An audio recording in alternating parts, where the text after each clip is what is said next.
In a bustling London square, confidently clad in an eye-catching orange jacket, Karen thinks her wealth makes her untouchable, a minor celebrity in her own mind.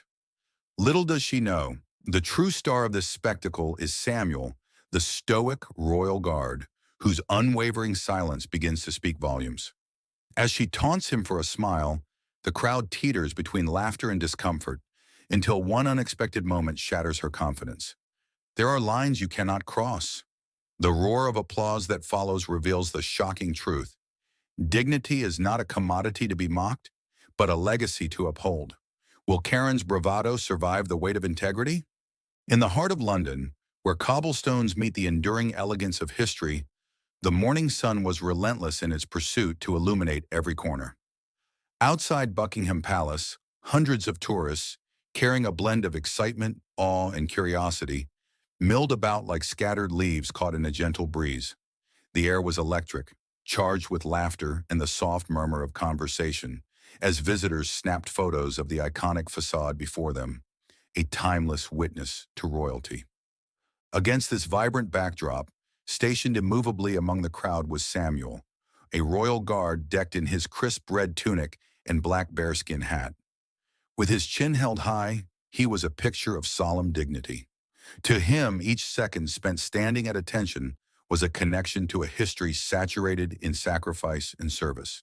Despite the bustling world around him, Samuel found peace in his duty, a stark contrast to the commotion nearby. Karen, a striking woman swathed in a glaring orange jacket, strode into this picturesque scene with a confident flair. Undeniably affluent, yet her presence seemed to ripple unease through the throngs of tourists. Gold bangles clinked on her arms as she pulled out her camera, a smirk adorning her perfectly painted lips. "Ladies and gentlemen," she announced loudly, barely able to contain her glee, "watch as I make history with this stone-faced soldier." Her proclamation set off a chain reaction of expectant giggles and hesitant whispers. Was she really going to attempt to provoke the steadfast guard? The crowd didn't know whether to be entertained or appalled.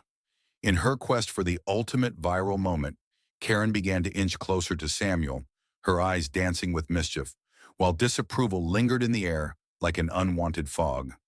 "Hey, Mr. Robot," she teased, pouting her lips in an exaggerated display of curiosity. "Can you even smile?" The crowd fell silent, the initial thrill of her bravado overshadowed by the weight of her words. Samuel's expression remained unreadable, an impenetrable fortress guarding his emotions. Karen, refusing to give up in her mission for amusement, leaned in closer, her voice rising a few decibels. "Honestly, you look like you've been carved from stone. Just one smile, please?" She gestured theatrically, waving her camera lens as if to hypnotize him into compliance. The tourists exchanged glances, a mixture of worry for Samuel and discomfort at Karen's brazen antics. "Come on," she persisted with increasing volume. "Are you really this serious? I could make you famous in seconds." Such remarks hung in the air, straining against the decorum exuded by Samuel's stance. The atmosphere shifted slightly, tension knitting into the crowd, a reminder that humor could easily tarnish dignity. As Karen readied to raise her water bottle in mock surrender, playfully pretending to douse him, an unseen line trembled in the air. Laughter dissolved, replaced by a collective intake of breath. Samuel, feeling the weight of the moment, seized his opportunity to shift the narrative. Without breaking eye contact, he stepped forward, a mere inch, but the impact was thunderous. His voice, deep and unwavering, resonated through the sea of tourists. "There are lines you cannot cross." The statement hung above them, a reminder that dignity should not be a spectacle for entertainment. Gasps mingled with a growing wave of awed applause as the crowd united in sympathy for the guard. It was an unexpected moment of clarity. Their laughter was meant for the joyous atmosphere, not at the expense of another's pride. Karen, caught off guard, faltered, her confidence waning in the face of Samuel's bold defiance.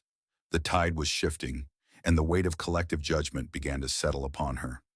It was a fleeting moment, yes, a few seconds that brought forth doubts about power and privilege, sowing the seeds of a conflict that could unravel everything she believed about herself. The tension between Karen and Samuel escalated rapidly, echoing through the busy streets outside Buckingham Palace. As the tourist crowd buzzed with excitement, Karen, now feeling a rush of adrenaline, resumed her attack unrelentingly. She stepped closer to Samuel, her orange jacket practically blinding in the bright sunlight. "Come on, can't you at least try to show some personality? You look like you've just been carved from stone," she called out, her voice rising above the murmurs of the increasingly uneasy crowd. A few of the tourists chuckled nervously, unsure whether to support Karen's antics or champion Samuel's stoic grace. Karen's earlier, playful demeanor now transformed into outright mockery as she struck a pose, arms akimbo, mimicking Samuel's stance. "Look, everyone, it's RoboGuard. Can we get him to smile? Maybe crack a joke?" she prodded, glancing around for validation, her laughter tinged with an edge of cruelty. Yet Samuel stood resolute, his gaze locked forward, as unwavering as a statue. The contrast of his discipline against her flamboyant ridicule painted a stark conflict. Inwardly, he fought against the contempt rising within him, reminding himself that his duty was not just to protect the royal traditions, but also to respect every individual regardless of their actions. He felt the weight of the crowd's watching eyes, but his pride in his service overshadowed any humiliation Karen sought to impose. Suddenly, Karen produced a water bottle from her oversized handbag, the liquid sloshing around like a chaotic echo of her intentions. "Let's see if we can get some fun going. I bet you can't even feel this," she shouted as she pretended to shower him with water, her laugh ringing out like an unhinged bell. Gasps arose from the crowd, the thrill of Karen's antics now tainted by shock. The air shifted palpably. Their sympathy began to tilt towards Samuel. Murmurs of discomfort floated through the audience, changing the atmosphere from one of jovial entertainment to that of unease. "That's too far," someone whispered, shaking their head in disbelief. "Don't just stand there, do something." Karen's laughter, though loud, faltered as she took a few shaky steps back, sensing the shift in the crowd. The jubilant faces, who once found amusement in her vandal-like charm, now flashed frowns and judgment. Her heart raced, and as she caught Samuel's eye, there was a sudden stillness, a crack in her confidence. The guard took a resolute step forward, breaking his silence with a voice as powerful as a commander's proclamation. "There are lines you cannot cross." His words reverberated through the thrumming crowd, halting Karen mid-laugh. The resonance of that declaration stunned her, leaving her momentarily speechless. But the audience, shifted by Samuel's unwavering stance, erupted into applause. They cheered for the guard's dignity, for the return to respect that Karen had so brashly overlooked. "Yes, show her!" someone shouted encouragingly, emboldening the resistance against her mockery. Karen's confident facade cracked, and she instinctively raised her phone to record Samuel's valiant defense. But her finger hesitated over the button. She felt the tide change. The adoring eyes that once met hers now narrowed with disapproval. "This isn't what I wanted," she muttered under her breath, now hyper-aware of the dwindling support around her. Her bravado deflated as she turned to retreat, but in that moment of turning, fate dealt a decisive blow. A child, caught up in the spectacle, accidentally stumbled toward Samuel's post, the large horse tied nearby instinctively rearing in surprise. Samuel's reflexes kicked in. Instantly, he surged forward, his dedication overfilling the anxiety in the air. "No, stay back," he warned the crowd while deftly catching the child and whisking them out of harm's way. His eyes shone with warmth, a stark contrast to his earlier stoicism. The applause thundered, a wave of admiration crashing over him. The spectators, moved by the sight of genuine heroism, erupted with cheers. "That's the way, and well done, guard," echoed in a tempest of support. Karen stood frozen in disbelief. The crowd that had once entertained her had now transformed. They stood unified, praising Samuel's courage while glancing back at her with disdain. "Shame on you," a voice rang out, and she felt it pierce through her bravado as she quickly retreated a few steps. Her mind was racing, doubts swirling like stormy shadows. As Samuel resumed his post, his demeanor unwavering despite the tumult of emotions around him, Karen was faced with an undeniable reality. What had started as a lighthearted jest had spiraled into a profound lesson in respect and humility.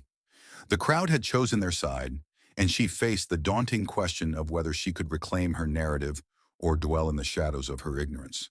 As the tumult of applause roared, balanced against the simmering discontent directed at her, the weight of her choices pressed down fiercely, leaving her to grapple with her next move. The conflict left a lingering question. Could she change, or was she destined to dissolve in the growing shadows of her pride? With her heart pounding, Karen faced the reality of the crowd's judgment, the true battle for her self-worth and dignity just beginning. As the tension in front of Buckingham Palace reached its zenith, the crowd's energy shifted palpably. Karen's nervous laughter rang hollow as she realized the gravity of her situation. The spotlight she craved had transformed into a scathing glare. The outburst of applause greeting Samuel's declaration seemed to mock her self-inflated confidence, sending a ripple of panic through her. "You think you're so important, don't you?" she spat, her voice trembling. "Just a stupid guard in a shiny uniform." Samuel, undeterred, stood tall, the layers of his duty etched into his stern expression. The crowd watched breathlessly, straddling the line between entertainment and outrage. "Respect isn't about your bank account, Karen," he replied evenly, every word a weight. "It's about recognizing the humanity in everyone. You may see me as less, but I see the value in what I do." A sudden holler interrupted their standoff. A small child, lost in the chaos, stumbled onto the street, eyes wide with fear as a horse shifted nervously. In an instant, Samuel sprang into action, racing forward despite the challenge to his post. The crowd gasped in unison as he skillfully scooped the child into his arms, stepping back as the horse's restless energy subsided. "Easy now, mate," Samuel murmured, heart racing as he reassured the terrified little boy. Karen watched, her breath caught in her throat. This moment of heroism stripped the laughter from her facade and unveiled her arrogance. The realization washed over her like ice water. Her pranks were nothing compared to a genuine act of bravery and care. The applause erupted again, louder this time, echoing off the historic walls surrounding them. "Samuel! Samuel!" the crowd chanted, their admiration palpable as they united behind him. Karen's heart sank collectively with each cheer, turning toward her, wanting no part of her earlier bravado. Murmurs of discontent about her antics morphed into outright condemnations. "Shame on you! You should apologize!" Voices rang out amid the clamor. Feeling naked under the accusatory gazes, Karen took a step back, her bravado crumbling into dust. The swift bite of reality cut deeper. She was outmatched not just by the guard, but by the inherent dignity within him. As she stood amidst the wreckage of her reputation, a heavy truth dawned on her. In her quest to entertain, she had lost sight of respect, the very thing she had countlessly trivialized. Samuel turned towards her, his expression softening. "You can change, Karen," he said, his voice steady. It wasn't an accusation, but an invitation to reflect. "We all have the choice to grow." In that moment, the balance shifted. Her world tilted, whispering the promise of change. She could either embrace this lesson or let it haunt her. As the crowd buzzed with the story of bravery, Karen, for the first time, understood the true weight of her actions. The realization hung in the air, palpable and urgent, signaling a shift, not just for her, but for everyone witnessing the transformation at Buckingham Palace. As the murmurs of the crowd settled into a deep reflection, Karen, flanked by the weight of her actions, could feel the lingering stares of disapproving tourists as they walked by. Their conversations buzzed around her, crystallizing her downfall into something tangible. "Did you see how he saved that child?" contrasted sharply with, "What was she thinking?" Realization washed over Karen like cold water. She misjudged not only Samuel but the values of those around her. With shaking hands, she filmed a tearful apology, struggling to convey remorse. Yet the responses poured in like a relentless tide. "You lost all credibility," one user shot back, while another questioned, "What made you think it was okay?" Meanwhile, Samuel stood resolutely at his post, embodying the dignity he'd always embraced. Though fame had begun to shadow him, he remained oblivious to it all, his focus solely on doing his job well. Later that evening, as the sun dipped below the horizon, the crowd dispersed, filled with a renewed sense of empathy and perspective. They carried with them not merely the tale of a viral moment, But the undeniable lesson of respect, pride, abundant as it may seem, cannot stand against the quiet strength of integrity.